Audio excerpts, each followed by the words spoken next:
मागच्या वेळेला या श्लोकाचा पूर्वार्ध आपण बघितला. आता उत्तरार्ध या श्लोकाचा बघूया. इदं तु ते गुह्यतमं प्रवक्ष्याम्यनसूयवे ज्ञानं विज्ञानसहितं यज्ञात्वा मोक्षसे अशुभात्. इदं तु ते गुह्यतमं प्रवक्ष्याम्यनसूयवे ज्ञानं विज्ञानसहितं यज्ञात्वा मोक्षसे अशुभात्. असं भगवंतानी सांगितलं. तेव्हा म्हणजे हा ज्ञानाचाच परम गुह्य हे ज्ञान आहे म्हणा. इदम तू ते गुह्यतमम, हे गुह्यतम आहे. आणि हे ज्ञान गुह्यतम काय, हा ज्ञानाचाच महिमा आहे म्हणा. ज्ञानाचं महात्म्य आहे, कारण ते गुह्यच आहे. गुह्य असणं, गुप्त असणं हा त्याचाच गुण आहे म्हणा. की ते परम गोपनीय असतं. कारण या ज्ञानाचा मूळ स्रोत काय आहे, ज्ञान कुठून निर्माण झाला म्हणाल. ज्ञानाचा मूळ स्रोत काय आहे, तर आत्मा हाच या ज्ञानाचा मूळ स्रोत आहे. कारण आत्मा हा ज्ञानमय आहे, ज्ञान स्वरूप आहे. आत्मा चित स्वरूप आहे, म्हणजे ज्ञान स्वरूप आहे. त्याचं मूळ स्रोत, ज्ञानाचं मूळ स्रोत हा आत्मा आहे.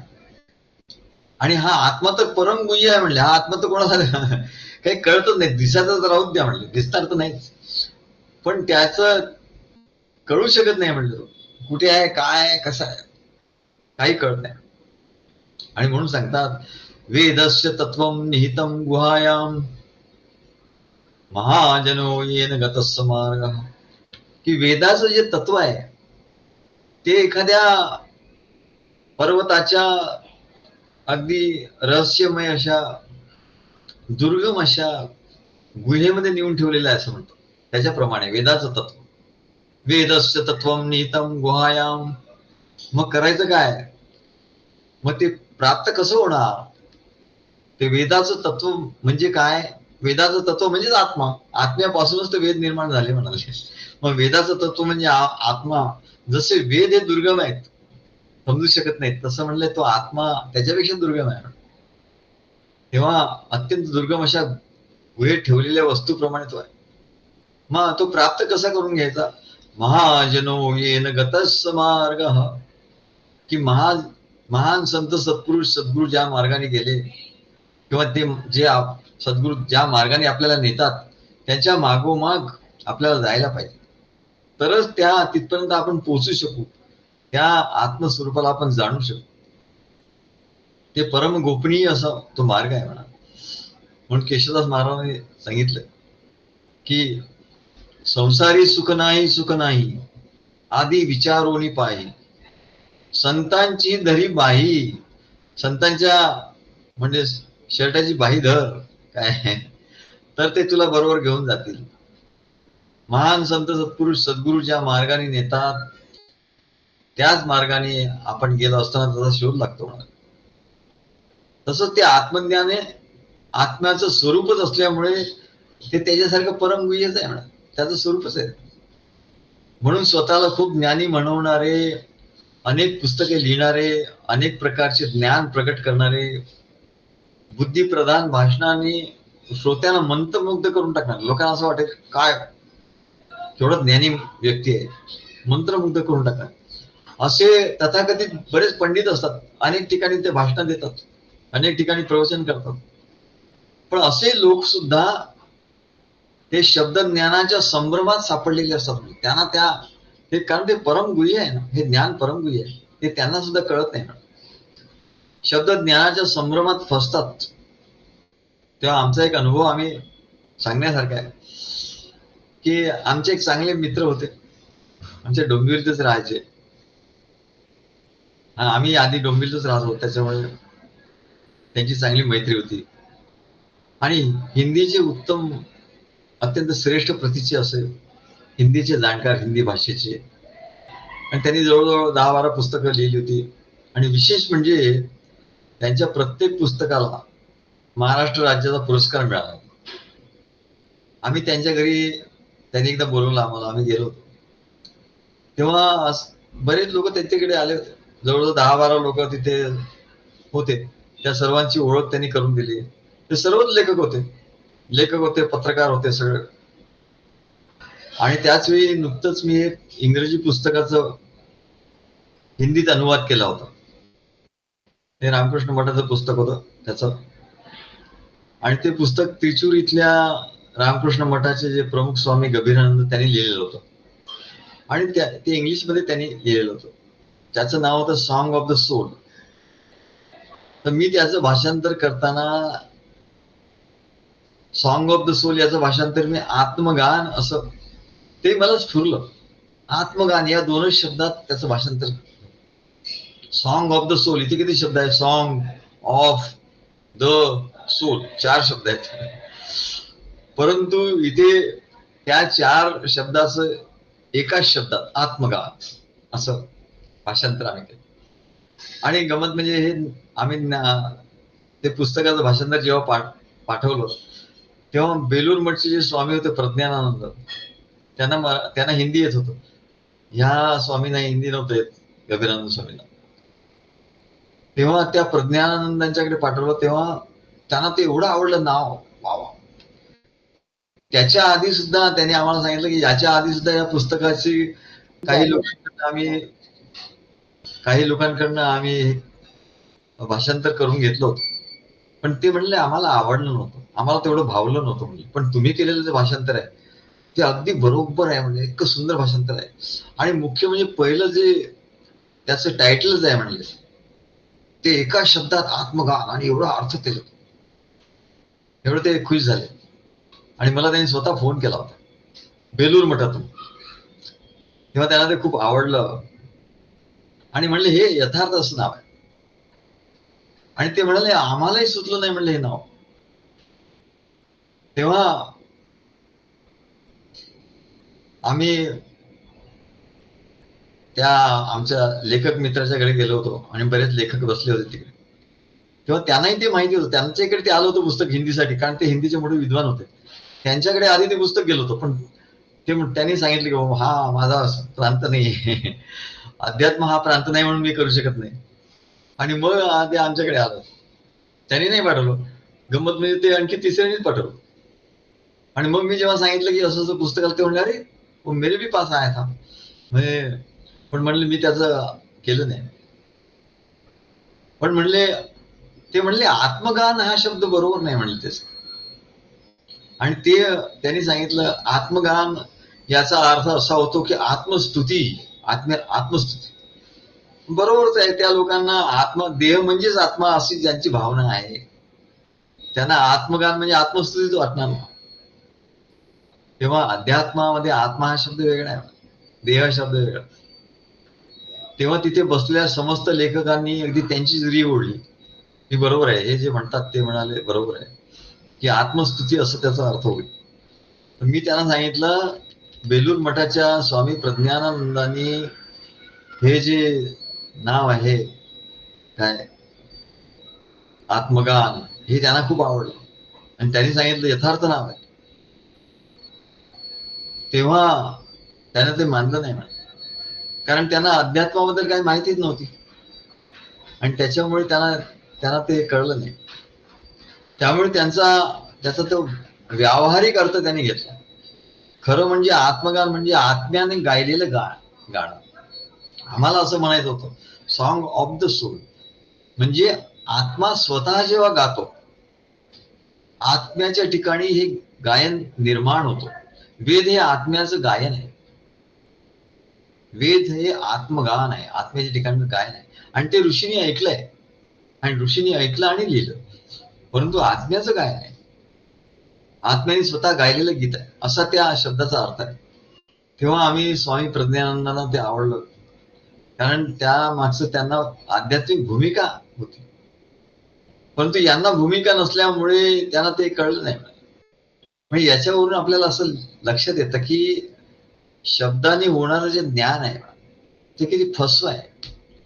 फसवं नाही, मिसलिडिंग आहे, म्हणजे वेगळंच काहीतरी दाखवणार आहे. तेव्हा गैरसमजूत करून देणार आहे. आणि म्हणून भगवान सांगतात की हे ज्ञान जे आहे ते परम गुह्य आहे, परम रहस्यमय आहे. आणि हे परम रहस्यमय आहे असं म्हणण्याचं आणखी हे एक कारण झालं. पण आणखी दुसरं एक कारण आहे म्हणाल.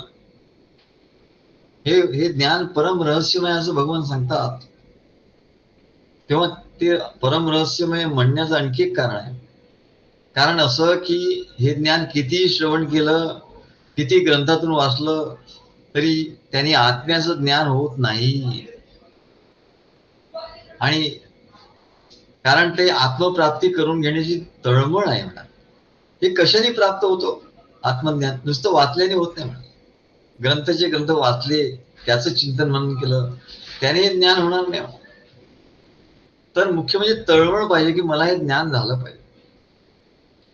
तळमळ असल्याशिवाय आत्मप्राप्ती होत नाही. आणि तळमळ तर आहेच, पण त्याचबरोबर हे ज्ञान ज्या सद्गुरूंच्याकडनं आपण घेतो, त्या सद्गुरूंची कृपेला आपण पात्र पाहिजे. सद्गुरूंची कृपा आपल्या ठिकाणी झाल्याशिवाय हे ज्ञान प्राप्त होऊ शकत नाही. आणि म्हणून आपल्या ग्रंथांमध्ये सांगितलेलं आहे, उपनिषदांमध्ये सांगितलं आहे, नायम आत्मा प्रवचनेन लभ्य. कुठेही प्रवचन ऐकेल, काही करेल, 10 ठिकाणी 10 प्रवचन ऐकेल, ना अयम आत्मा प्रवचनेन लभ्य. हा आत्मा प्रवचनाने, नुसते प्रवचन ऐकून ग्रंथ वाचून नाही म्हणले प्राप्त. न मेधया म्हणजे खूप तुमची बुद्धी खूप तीव्र आहे, खूप बुद्धिवान आहेत, खूप पंडित आहात, म्हणून तुम्हाला बहुना श्रुतेनं म्हणजे खूप ऐकलेलं आहे, खूप वाचलेलं आहे. न मेधया न बहुना श्रुतेनं तुम्हाला हे ज्ञान प्राप्त होऊ शकत नाही, कळू शकत नाही. कारण हे गुह्य आहे. यमे वैश गृणुते तेन लभ्यस्तैश आत्मा विवृणुते तनुस्वाम. म्हणले हा आत्मा केवळ प्रवचनाने प्राप्त होणार नाही, सद्गुरूच्या प्रवचनाने प्राप्त होईल, इतरांच्या प्रवचनाने प्राप्त होणार नाही, प्राप्त होणार नाही. केवळ मेधा म्हणजे केवळ बुद्धी आहे, मेधा शक्ती आहे, बुद्धी आहे, तीव्र बुद्धी आहे म्हणून प्राप्त होईल असं नाही. न मेधया न बहुना श्रुतेन, किंवा खूप शास्त्र वाचले आहेत, खूप ग्रंथ वाचले आहेत आणि तेवढं तरी ज्ञान आहे म्हणून तो प्राप्त होईल असं नाही. बहुना श्रुतेन. मग हा आत्मा प्राप्त होतो कोणाला? हा आत्मा ज्याला स्वतः वरतो. कोणाला वरतो? ज्याचा स्वीकार करतो स्वतः. या आत्म्याला असं वाटतं की अरे माझं ज्ञान याला व्हावं, असा हा आत्मा ज्याचा स्वीकार करतो त्यालाच हा आत्मा प्राप्त होतो म्हणाले. त्याच्यासाठी तो आपलं सगळं स्वरूप उघडं करतो. मग हा आत्मा कुणाचा स्वीकार करतो? तर म्हणले अत्यंत तळमळीने, प्रेमाने, निरंतर त्याचं स्मरण जो करतो, अशा अत्यंतिक तळमळीच्या भक्तासाठी हा आत्मा सद्गुरूंच्या रूपाने सगुण साकार रूपाने येतो म्हणाले. तोच आत्मा. अशी तळमळ लागल्यामुळे, आणि म्हणून आम्ही सद्गुरूंच्याकडे कसे आलो आणि आम्हाला ते आत्मा प्राप्ती कशी झाली, परमगुह्य ज्ञान कसं मिळालं. केशवदास महाराजांनी जो पद ते सांगितलं काय, धाव पाव बा सद्गुरु राया, रत्न खचित हे काया वाया, पारखिता तुझ निगम बोलती, कदापि ना सोडी तव पाया. असं आम्हाला लक्षात आलं की अरे सद्गुरूंचे पाय धरले पाहिजे काय. आणि आम्ही त्या तळमळीने आलो. सद्गुरू कुठे भेटतील, सद्गुरू कुठे भेटतील, त्या तळमळीने आलो. आणि सगळे आमचे नातेवाईक नाराज झाले, का निघून गेला निघून गेला. मग आता समजा मी नातेवाईकांच्यात राहिलो असतो तर आता मग माझं काय झालं असतं काय. आणि मी सद्गुरू त्यांना सोडून सद्गुरूच्याकडे आलो, त्यांना खरं आनंद व्हायला पाहिजे, मग ते सगळे दुःख झालं. तेव्हा नायम आत्मा प्रवचनेन लभ्य. तो आत्मा कुणाला स्वीकार करतो? ज्याला तळमळ लागते म्हणा. आणि मग तो सद्गुरूंच्याकडे येतो आणि तो आत्माच त्या सद्गुरूंची भेट घालून देतो. आणि हा आत्मा सद्गुरूंच्या रूपाने सगुण साकार होऊन येतो आणि त्याला आत्मज्ञान देतो. आणि त्याच तळमळी तो आत्म्याला जाणून घेतो. तीच तळमळ पुढे चालू राहते आणि त्या तळमळीने तो आत्म्याला जाणून घेतो. आणि म्हणून हे आत्मज्ञान म्हणजेच विज्ञान, याला विज्ञान असं म्हणतात. अत्यंत गुह्य आणि रहस्यमय आहे. ज्ञान विज्ञान सहित मी तुला सांगेन असं भगवान सांगतात. अत्यंत गुह्य आणि रहस्यमय आहे असं भगवान सांगतात. हे ज्ञान आणि विज्ञान अत्यंत गुह्य आणि रहस्यमय. किंवा दुसरी कथा एक अशी आहे की कसं हे ज्ञान प्राप्त होतं, कोणाकोणाला हे कसं प्राप्त झालं. आम्ही आमचं कथा सांगितली. केशवदास महाराजांनी कसं प्राप्त करून घेतलं.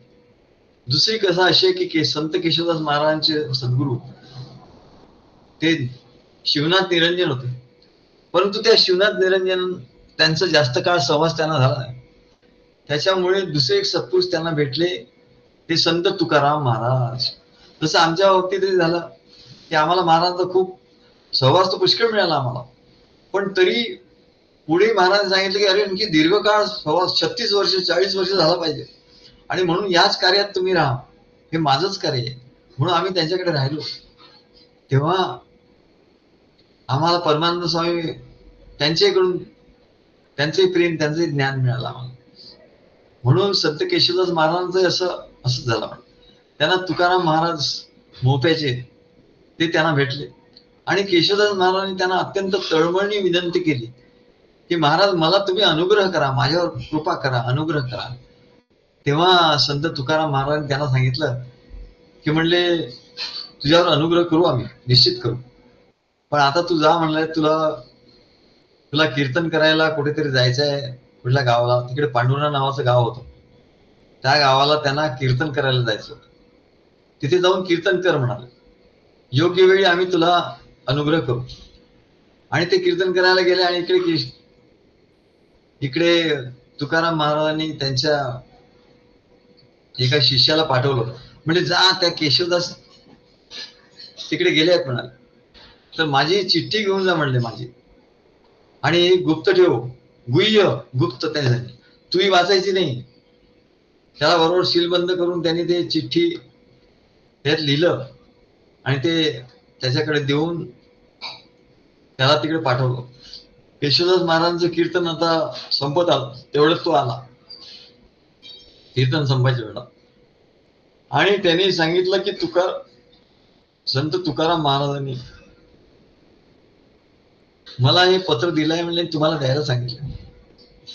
तर त्यांनी ते उघडून बघितलं काय, आणि त्याच्यामध्ये संत तुकाराम महाराजांनी एक कबीराचं भजन लिहिलं होतं आणि म्हणले याचा अर्थ, याचं चिंतन म्हणून तुम्ही करा आणि याचा अर्थ तुम्ही काढा, आणि याचं जेव्हा चिंतन म्हणून तुम्ही कराल, आमचं स्मरण कराल, चिंतन म्हणून कराल, तेव्हा म्हणले तुम्हाला अनुग्रह झाला असं समजा.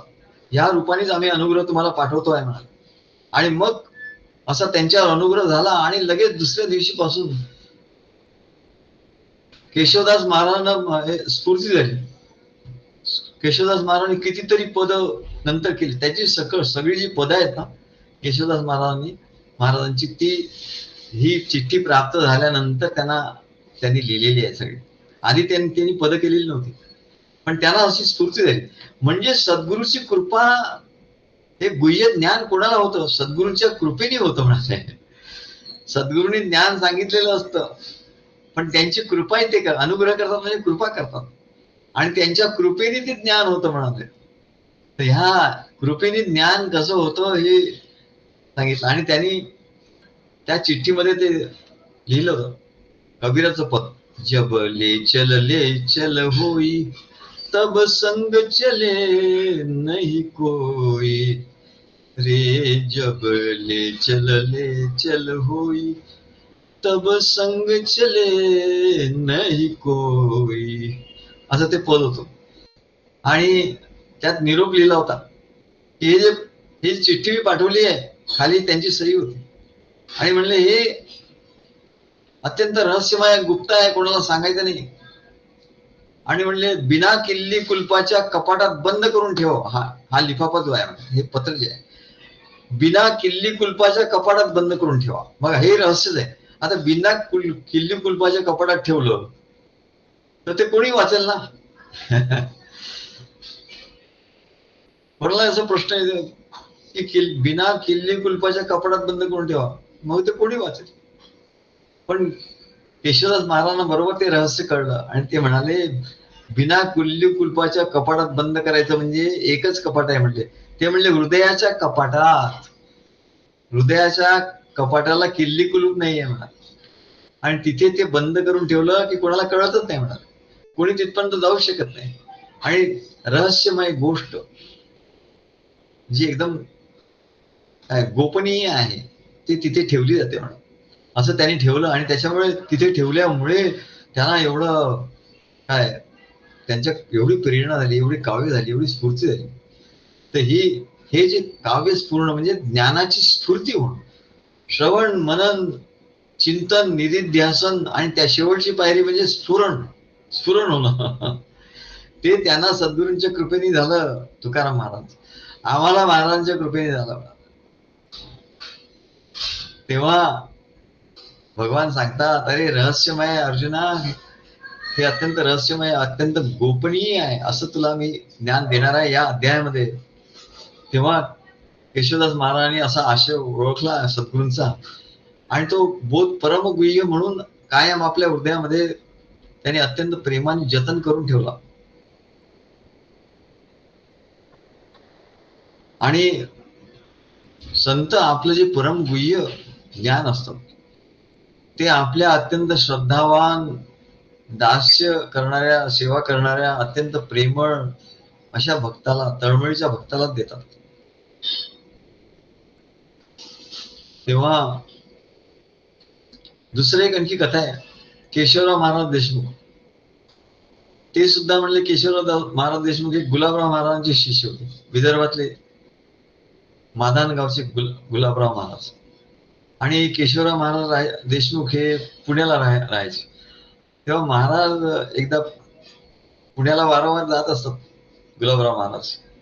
मग त्यांची एकदा या देशमुख महाराजांची भेट झाली आणि ते त्यांच्याकडे वारंवार यायला लागले.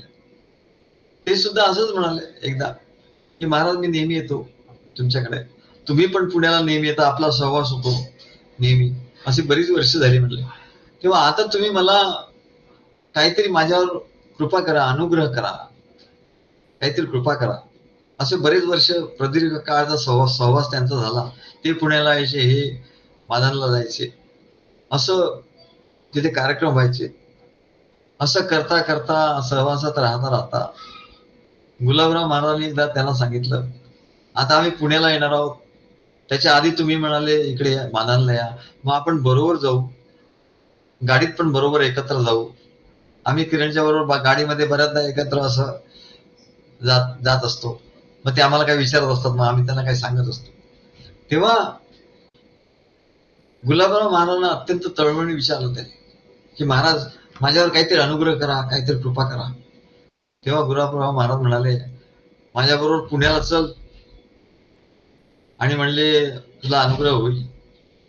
तेव्हा ते सर्व भक्तांचा बरोबर महाराजांच्या बरोबर पुण्याला जायला गाडीमध्ये निघाले.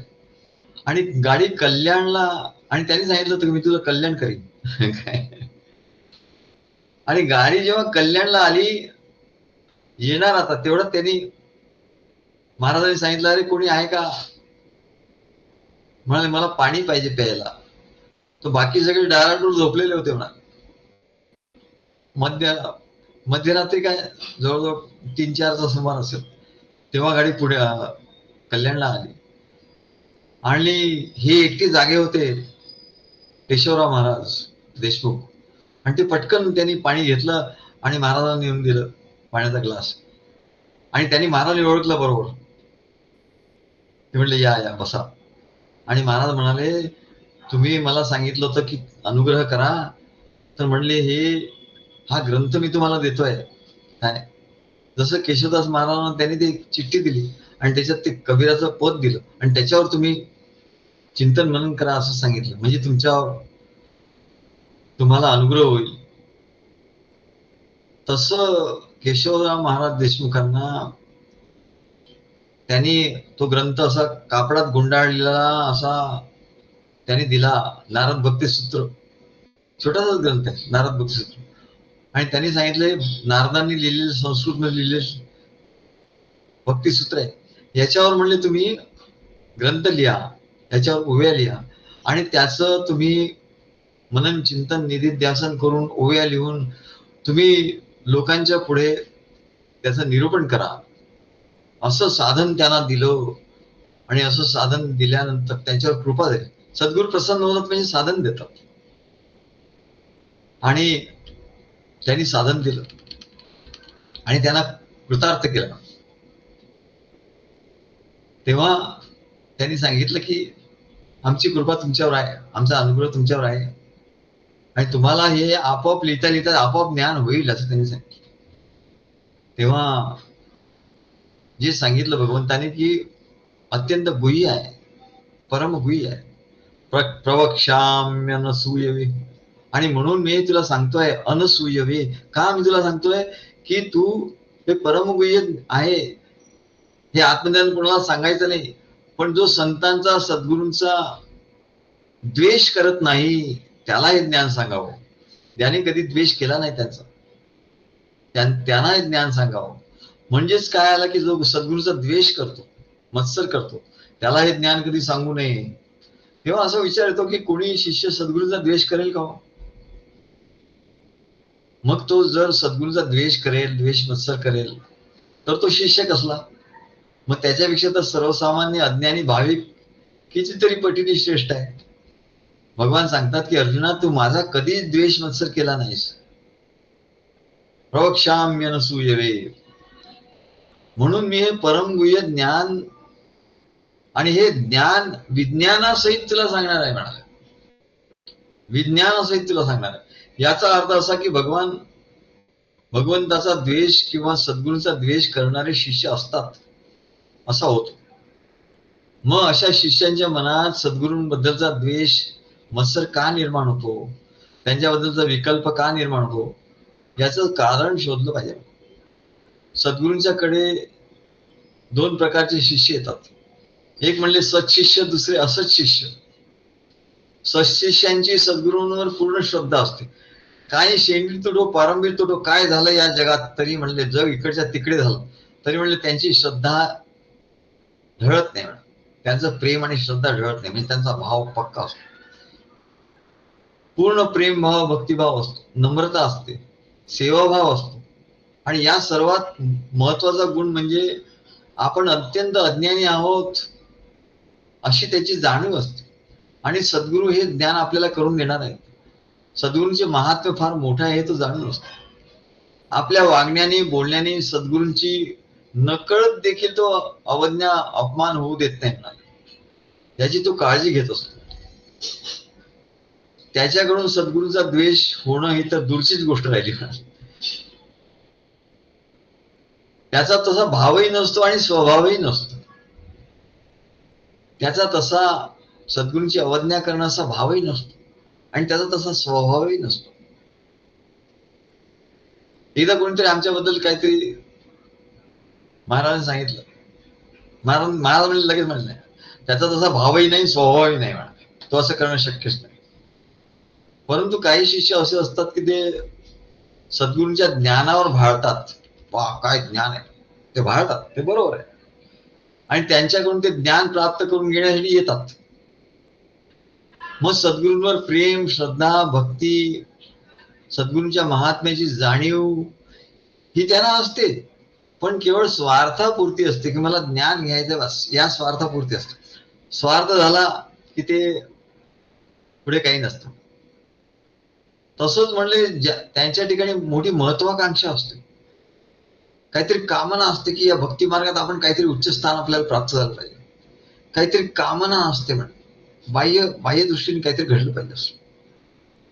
आणि आपल्यालाही काही ज्ञान आहे, बरं याचे वेगवेगळे आपल्याला ज्ञान नाही म्हटलं असं ठीक, पण आपल्यालाही काहीतरी ज्ञान आहे. वा सद्गुरू, मलाही पण काहीतरी ज्ञान आहे का नाही, मी आपलं त्याच्यात काहीतरी लिहित असतोच. तुम्ही मला सांगता ते बरोबर आहे, पण मी पण त्याच्यात, मी त्यांना सांगितलं म्हटलं तुम्ही तर स्वतः तर लिहायचं नाही काही. नाही म्हणले मी त्याच्यात लिहित असतो माझं, तर तुमचं काही लिहून फायदा काय म्हण, तुम्हाला कुठलं ज्ञान झालंय आणि तुम्ही त्याच्यात लिहिता म्हणजे बरोबर नाही म्हणलं. नाही बरोबर आहे म्हणलं. आता मला असं वाटलं की मला जे वाटतं ते मी लिहिल. म्हणलं असं नाही, आपल्यालाही काही ज्ञान आहे याचा अहंकार असतो. मग मी काहीतरी लिहिलेलं आहे, पण सद्गुरू मी काहीतरी लिहिलेलं आहे त्याच्यात, माझाही काहीतरी त्याच्यात सहभाग आहे ना. म्हटलं असं सहभाग गिभाग काही नाहीये. काय असं ज्ञान म्हणलं एवढं स्वस्त नाहीये काय. तेव्हा आपल्याला काही ज्ञान असतं असंही त्यांना अहंकार असतो, आणि ते सर्व घेऊन तो सद्गुरू कार्यात साधना करायला येतो. आणि जोपर्यंत सद्गुरूंच्या कडून त्याची कामना महत्वाकांक्षा पूर्ण होण्यासाठी अनुकूलता दिसते त्याला की आता हे होत आहे, तोपर्यंत तो खूप आनंदी असतो. त्याला असं वाटतं की आपल्यासारखं कोणी नाहीये. सद्गुरू दिवसभर मी असं लिहित असतो, दिवसभर हे करत असतो, आणि माझ्यासारखाच आनंद कोणालाच होत नाही. मी सांगतो म्हणले तुमच्या या कार्यामध्ये कोणीही भक्त एवढे भक्त आहे, कोणालाही एवढा आनंद होत नाही एवढा मला होतो. बरं आहे, चांगलं आहे, आनंद होणं चांगला आहे. मग सद्गुरूंची सेवा भक्ती प्रेमाने तो करत असतो. पण एखाद्या वेळी जेव्हा सद्गुरूंनी चुकून त्याचं काही अज्ञान काहीतरी दोष दाखवून दिला, त्याच्या अज्ञानावर दोषावर काहीतरी बोट ठेवलं, आणि ते सुद्धा त्याच्या कल्याणासाठीच असतं, त्याचं अज्ञान जावं, त्याचा दोष जावा याच्यासाठी, मुद्दाम काही त्याला चार लोकात अपमानित करायचं असतं त्यांचं काही नसतं. पण ते त्याच्या अज्ञानाला अहंकाराला फार झोंबतो की सगळ्यांच्या समोर मला सद्गुरूंनी सांगितलं. मग सद्गुरूच्या बद्दलचा राग संताप उत्पन्न होतो.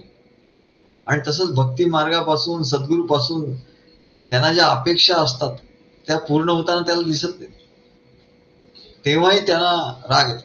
माझं वय झालं आता 62-63 वय झालं, सद्गुरू आता कधी काय होणार, असे लोक काम असेल. तेव्हा तसंच जेव्हा त्यांनी मनात धरलेली महत्वाकांक्षा, एवढी महत्वाकांक्षा काय म्हणतात, मी काही तुमच्या गुरुकुलातला विद्यार्थी नाही म्हणाले, माझं आधी तर शिक्षण झालेलं आहे पूर्ण, मग आला कशाला बाबा इथे. तेव्हा त्यांना राग उद्विग्नता येते. आणि भगवान सांगतात, आम्हाला मोठं आश्चर्य वाटतं की द्वेष नाही. आणि भगवान श्रीकृष्णाचा कोण द्वेष करणार, पण भगवान सुद्धा म्हणतात तुला माझ्याबद्दलचा द्वेष मत्सर नाही म्हणून मी तुला हे ज्ञान देतो, हे परमपूज्य आहे म्हणा. अरे बाबा, आणि म्हणून हे द्वेषाचं मूळ आहे म्हणले, आणि सद्गुरू बद्दलचा द्वेष याच्यातून उत्पन्न होतो आणि वाढत जातो. म्हणजे सुरुवातीला ते हा विपरीत भाव किंवा विकल्प आधी दाखवत नाही किंवा दाबून ठेवतात, ठीक आहे जाऊ दे, परंतु एखादं कारण घडलं की पूर्ण त्याचा उद्रेक होतो, तेव्हा त्यांना सद्गुरूंचं परब्रह्म स्वरूप विसरायला होतो, आणि ते केवळ आपल्यासारखेच मनुष्य आहे.